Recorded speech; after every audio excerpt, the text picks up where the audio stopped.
Lacey, what do you have to say for yourself? She's the queen of the con game. Lacey, a lot of people are accusing you of ripping them off. She comes across as a very sweet, innocent person. She's almost too nice. Crime Watch Daily repeatedly confronting the fresh-faced fraudster in a long game of cat and mouse.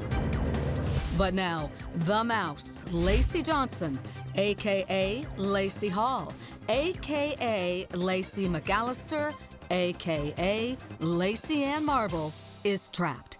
And she's headed for the daunting digs of the Los Angeles County Jail after striking plea deals on multiple counts. Matter of People versus Lacy Johnson. But you'll be shocked at the sentence she receives for bilking countless victims out of hundreds of thousands of dollars. I couldn't believe it. My body was shaking. I felt betrayed. And you'll meet the secret sleuth who says he's tracked down scores of new victims. I know of 15 to 20, I can assure you, you could probably say there are 10 times more than that somewhere. Spend some time with Dorinda Gardner, and you wonder how Lacy Johnson ever got herself into such a mess. Dorinda was a close family friend, the best friend of Lacy's mom, Ann. I met Ann in college, and we became instant friends. Dorinda has known Lacy all her life. She was just as cute as she could be. She was very feminine. Dorinda was so close to the Johnsons, they asked her to act as Lacy's legal guardian should anything ever happen. And I said, yes, I would, but I also laughingly said, don't let anything happen. But something did. Lacy's mom, Ann, died of cancer, and that tragic loss would help forge an even greater bond between Dorinda and Lacy. I saw her as my daughter. I figured she would be a companion to me. You know, we would do lunches as I got older and after I retired, and we would have some, fun trips together. But the lunches, the trips, all went unplanned. Lacy's life, so she claimed, was taking a different, darker course. She came to me and stating that she had untreatable cancer. At that point in time, it was lung cancer, which is what her mother passed from. A few months later, she told me it had metastasized to the brain. And the only thing that would counter it would be experimental treatments in Tijuana. Dorinda checked out the clinic in Tijuana that Lacy mentioned. It was legit, and so thought Dorinda were Lacy's claims of being sick. I knew the family history, and so I just assumed that it was true. I didn't have any reason not to believe it.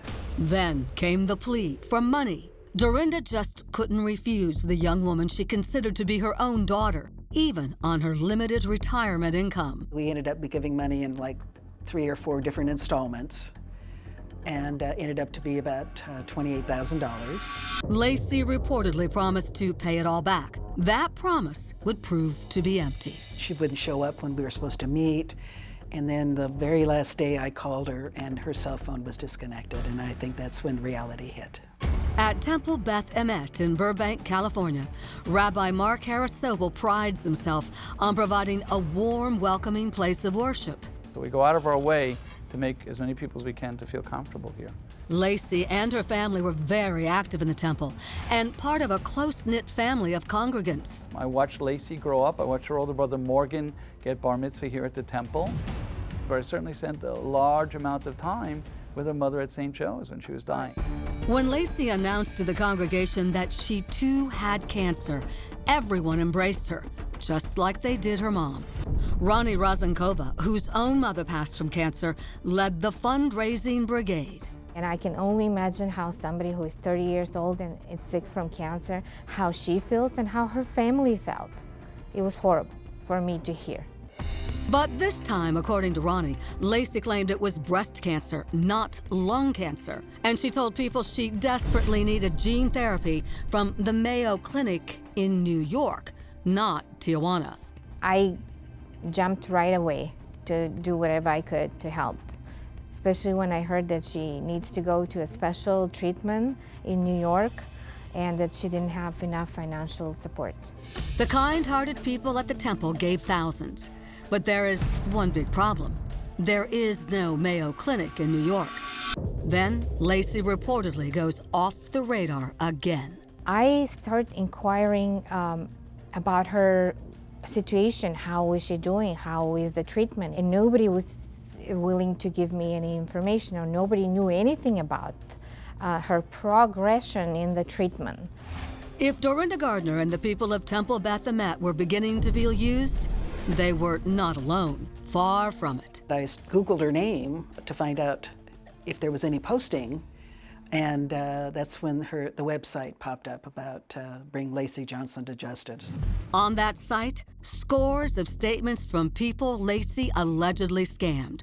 Her sob stories ranged from claiming she had various types of stage 4 cancer to this fake charity asking for money for veterans. For this accused serial swindler, it seems nothing was sacred. I don't think she realizes what she's done, and it's troublesome that she believes she's entitled to this. For Dorinda, being duped by her goddaughter has caused her deep pain. It's a betrayal and it's a loss. Up next, a bombshell from 2 of Lacey's exes, how she stole their hearts. She took advantage of not just myself, but a lot of good people. And we demand answers from the convicted swindler herself. You claimed you had cancer, boyfriends, almost $500,000, Lacey. What do you have to say about that?